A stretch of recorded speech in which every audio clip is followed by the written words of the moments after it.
You have sat in a hospital room and chosen your words carefully. Everyone has. Someone you love asked a simple question, and you felt the answer split in two. There is what is true, and there is what they can carry.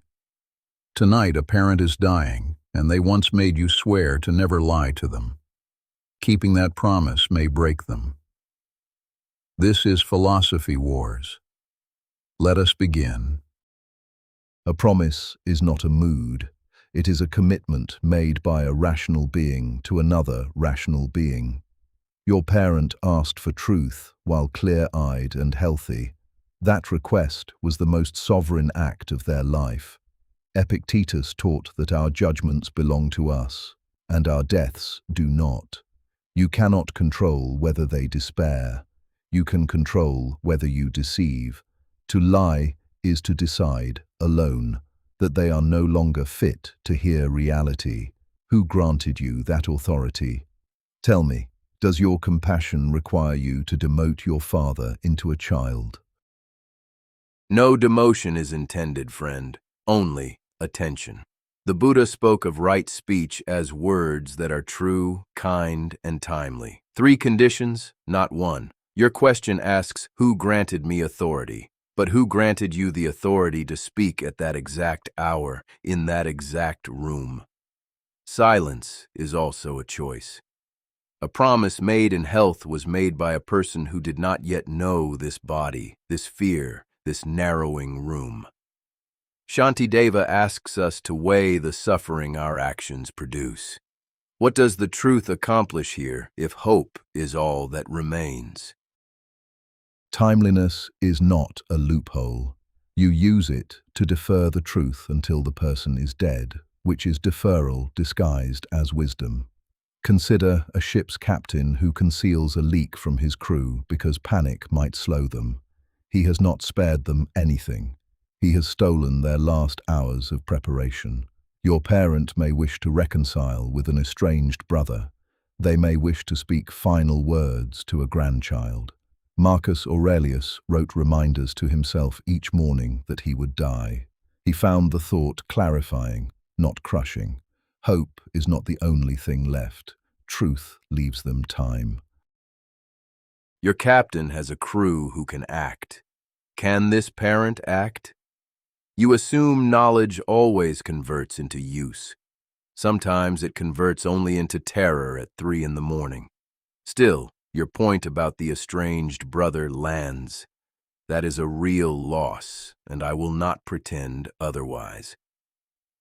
So perhaps the question is not lie or truth. Perhaps it is what invites the reconciliation without delivering the verdict. One can say, if there were something you needed to say to someone, would you want to say it now? Have you noticed how often the truth can be offered rather than imposed? Offered rather than imposed. That is elegantly put, and I accept the distinction. Nobody demands you burst in with a prognosis chart. Delivery is a matter of practical wisdom, but your version still withholds when they ask directly. That is where we part. When a person forms the question and speaks it aloud, they have already done the difficult thing. Seneca wrote that we suffer more in imagination than in reality. The dying often already know. They ask to see whether you will meet them there. Answer falsely, and they learn they are now alone in a house full of performances. You say they often already know. I agree, and this is where your framework strains. If they already know, what exactly is your truth delivering? Not information, something else. Consider a man who asks his wife each evening whether the pain will end. He asks the same question nightly for a week. Is he requesting data, or is he asking to be held? A question is not always a request for a fact. Sometimes it is a body reaching out in the only language it has. Should the answer address the words spoken or the fear underneath them? Then answer the fear without falsifying the fact. Those are separable. I can say, I am here, I am not leaving, and I do not think you are going to recover. That is not cruelty. That is presence with honesty intact. Your position keeps requiring me to purchase warmth with a counterfeit coin. Zeno taught that virtue is a single fabric. Courage that requires deception is not courage. And notice the cost you never price. The lie must be maintained. Every visit becomes theatre. Every relative must be recruited. You have built a small conspiracy around a dying man's bed. The conspiracy is a genuine cost. I feel its weight. A household organized around a fiction becomes exhausted, and the dying often sense the strain even when they cannot name it. Yet look at your sentence again. You said you do not think they will recover. That is honest, and it is also incomplete. Medicine speaks in probabilities. Doctors have been wrong. Is it a lie to say nobody knows for certain when nobody does?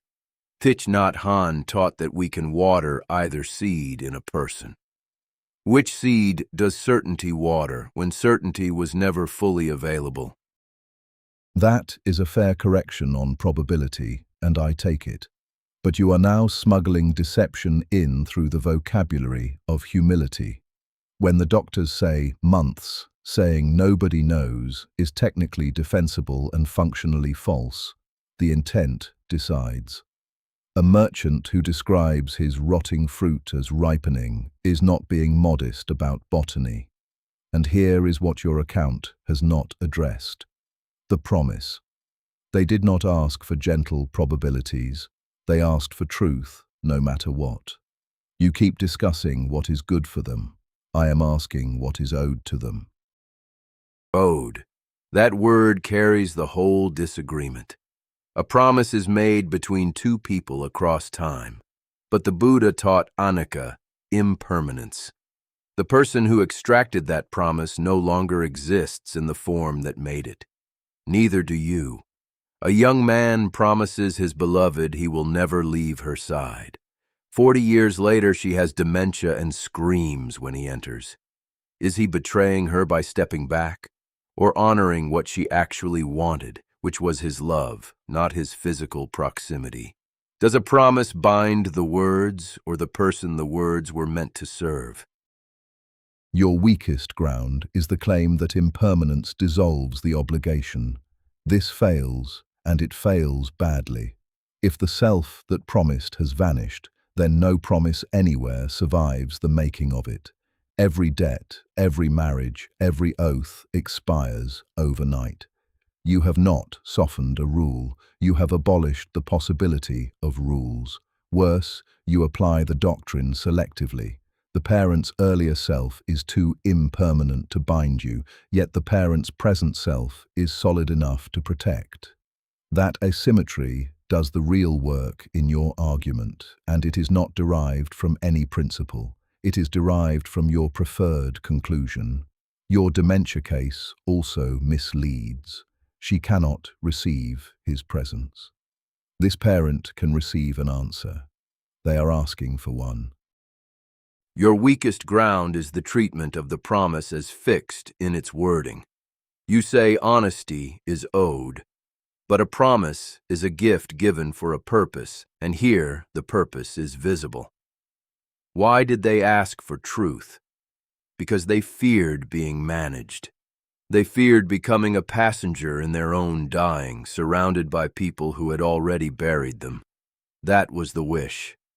Now consider your obedience.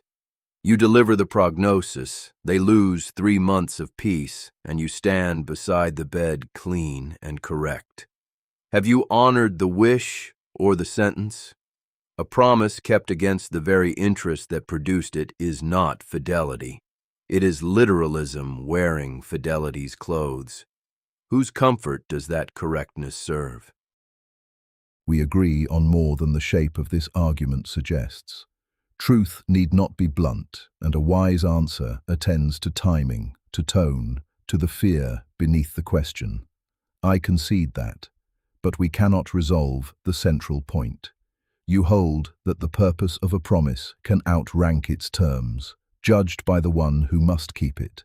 I hold that this makes every promise revisable by whoever finds keeping it painful. A dying man asked to remain the author of his own death. My answer is to let him, even when it costs him hope, even when it costs me. And I have taken something real from you. The lie has a price I underweighted, a whole household rehearsing its lines, a man alone in a room of careful faces. That is its own abandonment. Yet the impasse stands. You read the promise as a rule handed to you. I read it as a request whose meaning must be listened for again and again as the person changes. There is no formula that spares you. You will stand at that bed and choose. Whatever you say it while holding his hand. That much we both know. Thank you for watching and listening. Subscribe to never miss a debate.